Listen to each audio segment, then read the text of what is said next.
Eto, General, totoo po ba na may plano rin ng ICI na mag-live stream ng ilang particular na hearing, depende kung papayag yung isang particular resource person na padadaluhin?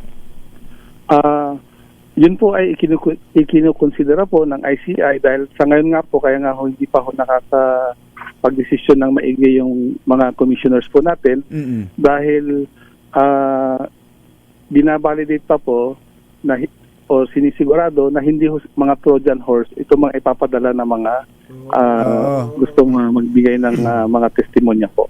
So pwedeng dumating ang time na merong ilang particular na mga resource persons na ipinatawag na ila-live ng ICI ang hearing. Maari po Ka Jerry.